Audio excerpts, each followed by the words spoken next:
Star Wars 7x7 episode 2050. Today, it's another Clone Wars briefing. We're talking about the Rise of Clovis, which is episode 6 from season 6 of the Clone Wars TV series. Punch it!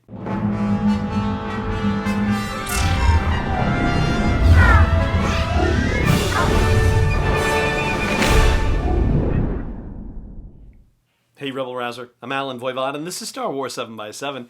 Thank you so much for joining me for this episode. So, the Rise of Clovis is what we're going to talk about today, but it's so strange that we just had a movie come out called The Rise of Skywalker, and this whole Rise of Clovis business got me thinking about The Rise of Skywalker, and we're going to talk about that little aspect that it got me thinking about later in this show. But first, let's talk about The Rise of Clovis. This is a full spoiler Clone Wars briefing. There you go. Due diligence done. So we're picking up on the story of an old friend, and Wookieepedia actually says that the story arc that includes this episode, this particular episode, was part of a larger story arc that included a story called A Friend in Need, which was actually aired in season 4 of the Clone Wars. So that whole thing we talked about with 4-episode story arcs, well, there you go. There was the 4th episode. So yeah, I feel much better about that situation. I digress from our Rise of Clovis talk. So Clovis arrives on Coruscant, and of course he is not trusted at all. Bail Organa lays into him in particular. But Clovis shows the proof that they were able to download from the banking mainframes on Scipio, and Padme says, hey, I was the one who downloaded it, so yeah, I believe what Clovis is saying. Chancellor Palpatine says, well, then I guess you're the one to spearhead this investigation, Senator Amidala, and I want you to work closely with Rush Clovis to figure out exactly what's going on and report back to me. And so this seems like Palpatine and some really devious machinations here, because he has to be feeling the anger bubbling in Anakin Skywalker, who is also at this initial meeting. And he's not the only one, because the camera, for lack of a better, focuses on Yoda a couple of times, and Yoda seems to be looking up at Anakin like, like what's going on with you? And he is none too happy, and pulls Padme aside after the meeting and says, why didn't you say no? And she says, oh, the Chancellor asked me to do it, and I'm doing it for the Republic. And he pulls the, as your husband, I demand that you say no, which is like, not gonna happen. Nice try. But Clovis somehow manages to eavesdrop on some of this, which we will get to a little bit later. But Anakin clearly making his feelings felt not just to Yoda, not just to Chancellor Palpatine, not just to Rush Clovis, but Yoda shares his concerns with ObiWan Kenobi, who comes by Anakin's quarters. Anakin's quarters are very cute. There's a big poster on the wall that looks like it's for the Boonta Eve pod race, and a model ship of I think it's an ETA-2 is the kind of Jedi starfighter that he has, and other stuff. And Obi-Wan says, hey, Yoda expressed some concerns that your judgment around this might be clouded with your emotions about Clovis and whatnot. And he says, yeah, he tried to kill Padme, and if he'd succeeded, I would have been responsible. Obi-Wan sees through this and starts asking the delicate question about what his feelings really are. And he says, the Senator and I are just friends. Obi-Wan says, that's the way it's got to stay. But Obi-Wan also says, you've met the Duchess Satine. You know that, I had feelings for her. These things are natural, but we can't let it prevent us from doing what we're supposed to do as Jedi. So he's trying to open the door to this conversation and give Anakin the opportunity to say, yeah, I kind of do have feelings for Padme, but he's not biting. He is keeping it a deep, dark secret. I just loved that scene with Obi-Wan and Anakin in Anakin's quarters. Just the gentleness with which Obi-Wan pursues this whole thing.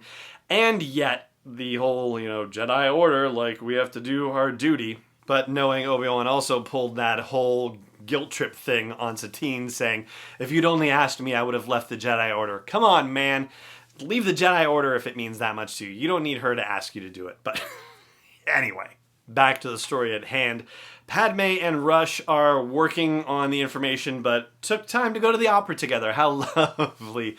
And unfortunately, Rush starts to get a little handsy with Padme, and she says, no, Clovis, no, no, right when Anakin decides to show up. Why he decided to show up then, don't know, but Clovis has her, in his arms and is trying to kiss her, and she's like, Clovis, no.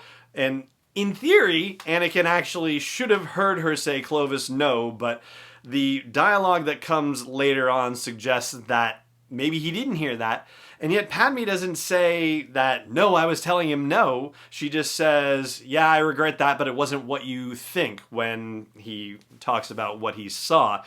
Yeah, characters aren't perfect, I know, and I wish Padme had said, no, I was telling him no, and I wish Anakin had realized that no, she was saying no, this was absolutely a very bad situation, and Clovis was utterly and completely at fault, and Padme was completely faultless in this one. But that's not ultimately what went down. Anyway, Anakin sees Rush trying to put a very physical move on Padme and force chokes him, which, man, that's supposed to be a dark side power, right? So this is already a bad sign.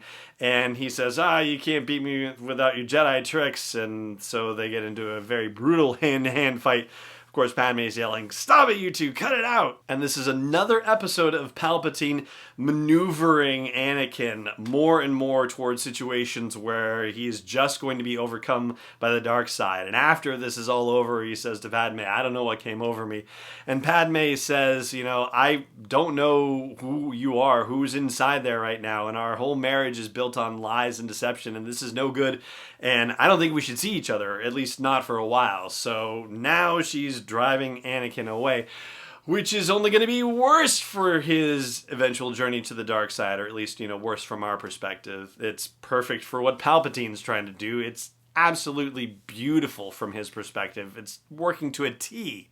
And speaking of Palpatine, at this point, I'm going to stop talking about the fact that this is supposed to be a kid's cartoon, but man, oh man, this really caters to adult audiences, I feel like. I'm going to stop getting into that whole thing because I'm getting tired of mentioning it, but I just felt it again. So at the beginning of the episode, Nick's Card, who is a guy with the banking clan, is talking to the core five, the heads of the banking clan, about the fact that the Senator and the Jedi and Rush Clovis got away with information, and they're trying to hang it on Nix's head, and Nix is like, nah, I'm hanging it on your head.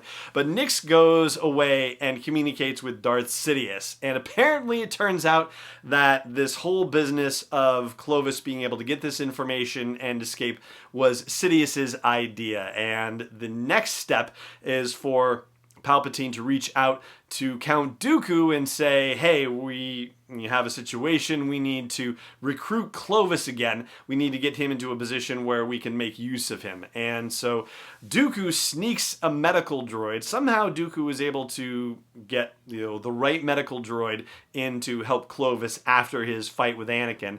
And the droid says, I am a servant of Count Dooku, and here's a message from Dooku. And it's actually, a communicator where Dooku says, hey, the Separatists haven't been paying interest on their loans, but I'll tell you what, I'll make you a deal. If you expose the banking clan for what you're trying to expose them for, I'll give you the information that you need, that final piece in the puzzle, and I'll even start paying interest on the Separatist loans. And I'll help you be elevated to be the head of the banking clans. And Clovis is naturally suspicious and saying, what are you going to get out of it? And Dooku's take is, stability in unstable times. We need money for this war, just like the Republic does. And if the banking clan is hiding stuff, then that's not going to help us at all because we need the money too. So Clovis takes him at his word, takes that data and turns it over to the Republic.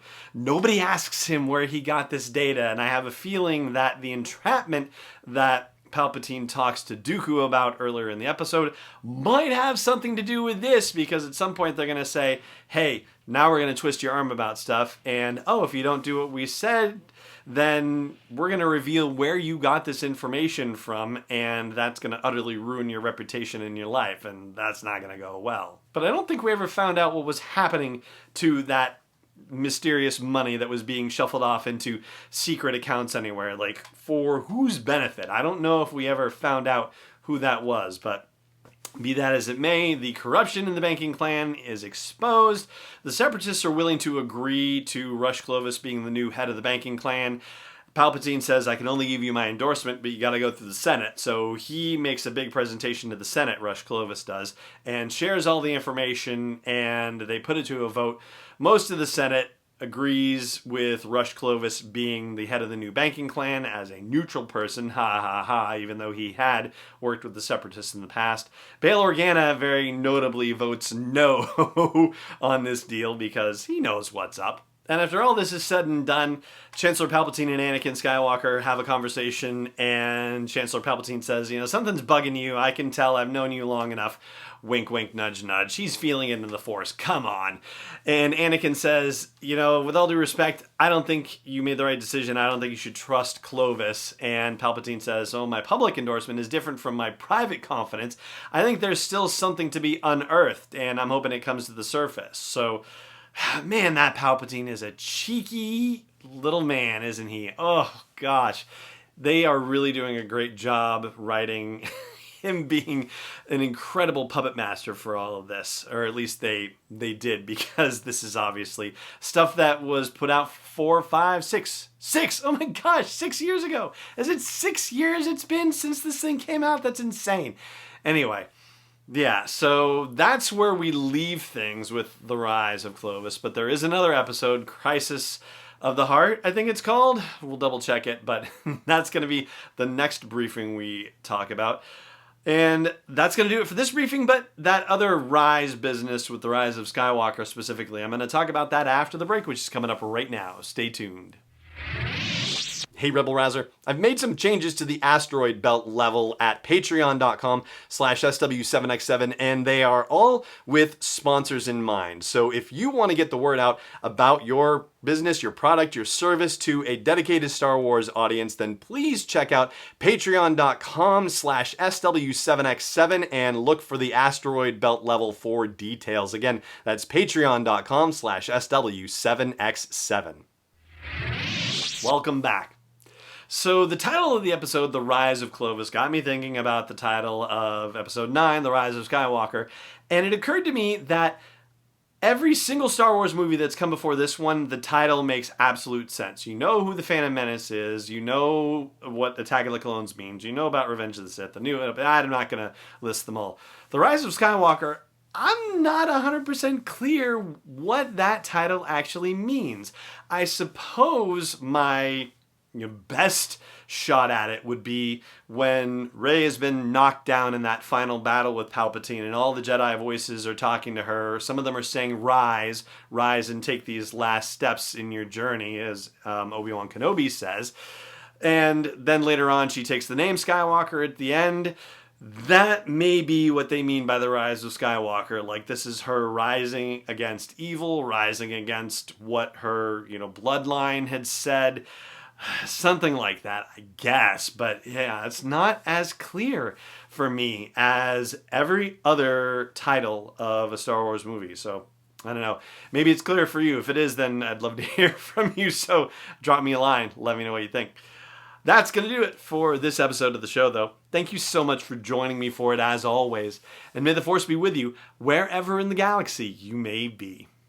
Star Wars 7x7 is not endorsed or sponsored yet by Lucasfilm Limited, Disney, or 20th Century Fox, and is intended for entertainment and information purposes only. Star Wars, the Star Wars logo, all names and pictures of Star Wars characters, vehicles, and any other Star Wars-related items are registered trademarks and/or copyrights of Lucasfilm Limited or their respective trademark and copyright holders. May the Force be with them. All original content is copyright 2020 by Star Wars 7x7. We hope you love it.